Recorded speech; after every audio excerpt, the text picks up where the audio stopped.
ആണ്. നമ്മളെല്ലാവരും നമ്മുടെ ഡെയിലി ലൈഫിൽ ഫേസ് ചെയ്ത ഒരു കാര്യമായിരിക്കും. അതാണ് ഈ സ്റ്റാറ്റിക് ഇലക്ട്രിസിറ്റി. ഇപ്പോൾ ഫോർ എക്സാമ്പിൾ നമ്മളിപ്പോൾ ഒരു കാറിൽ നിന്ന് ഇറങ്ങിയിട്ട് ഡോർ അടക്കാൻ സമയത്ത് ഹാൻഡിൽ തൊട്ട് കഴിഞ്ഞാൽ നമുക്ക് ഷോക്ക് അടിക്കും. അതൊക്കെ ഈ സ്റ്റാറ്റിക് ഇലക്ട്രിസിറ്റിയുടെ ഭാഗമാണ്. അതുപോലെ വൂൾ ക്ലോത്ത്, ഇത് നമ്മളെ കൈമൊക്കെ വെച്ചാൽ നമ്മൾ ടച്ച് ചെയ്താൽ നമ്മളെ ഈ മുടി ഇതൊക്കെ വേക്കപ്പ് ചെയ്യും, സ്ട്രെയിറ്റ് ആയിട്ട് നിൽക്കും. ഇതൊക്കെ ഈ സ്റ്റാറ്റിക് കറണ്ടിന്റെ എക്സാമ്പിൾ ആണ്. ഒരു മെറ്റീരിയൽ ഫോം ചെയ്തിരിക്കുന്നത് ഒരു സെറ്റ് ഓഫ് ആറ്റംസ് വെച്ചിട്ടാണ്. ആറ്റംസ് രണ്ട് വിധമുണ്ട്, അത് പോസിറ്റീവും നെഗറ്റീവും. അത് രണ്ടും കൂടി വേരിയേഷൻ വരുമ്പോഴാണ് ഈ സ്റ്റാറ്റിക് ഇലക്ട്രിസിറ്റി പ്രൊഡ്യൂസ് ചെയ്യുന്നത്.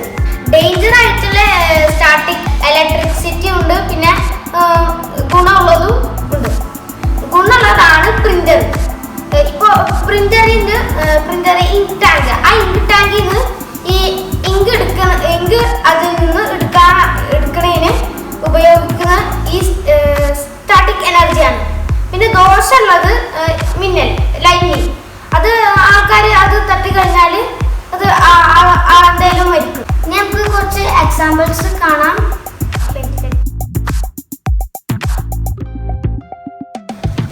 അപ്പോൾ നമുക്ക് ആവശ്യമുള്ള സാധനങ്ങൾ ഒരു ക്യാന്, പിന്നെ ഒരു PVC പൈപ്പ്, പിന്നെ കവർ അല്ലെങ്കിൽ വൂൾ ക്ലോത്ത് എടുക്കാം. അപ്പോൾ നമുക്ക് ആദ്യം പൈപ്പ് എടുത്തിട്ട് ഈ കവറ് റബ് ചെയ്യാം.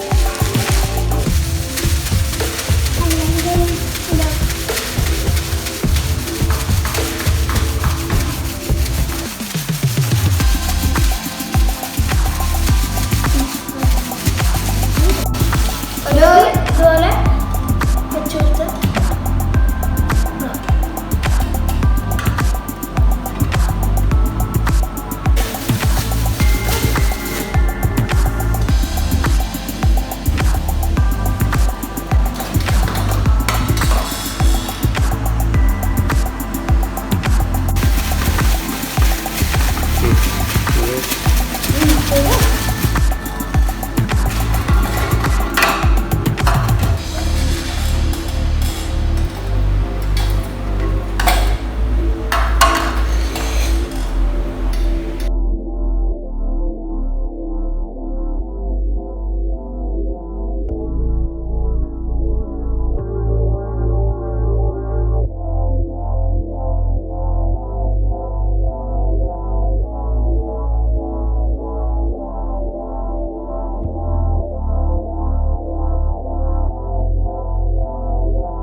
ഒരു ബലൂൺ എടുത്തിട്ട് നമ്മളെ ഹെയറിലൊന്ന് റബ് ചെയ്തിട്ട് നമുക്ക് നോക്കാം.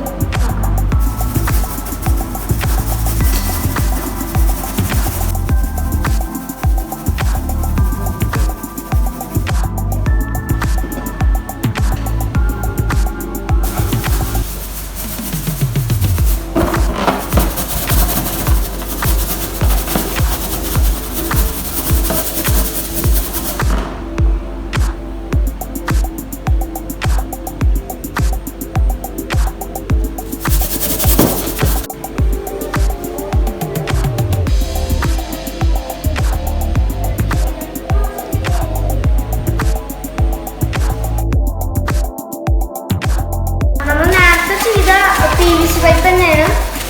ഈ PVC പൈപ്പ് നമ്മൾ നേരത്തെ ചെയ്തപോലെ റബ്ബ് ചെയ്തിട്ട് കുറേ പേപ്പർ പീസുകളുണ്ട്. പേപ്പർ പീസ് അത് ഇത് കണ്ടോ, ഇതുപോലെ സ്റ്റാറ്റിക് ഇലക്ട്രിസിറ്റിയുടെ ഭാഗമായിട്ട്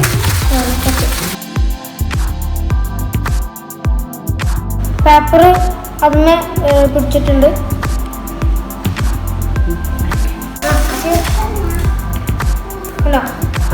പേപ്പർ ടച്ച് ചെയ്യുന്നത്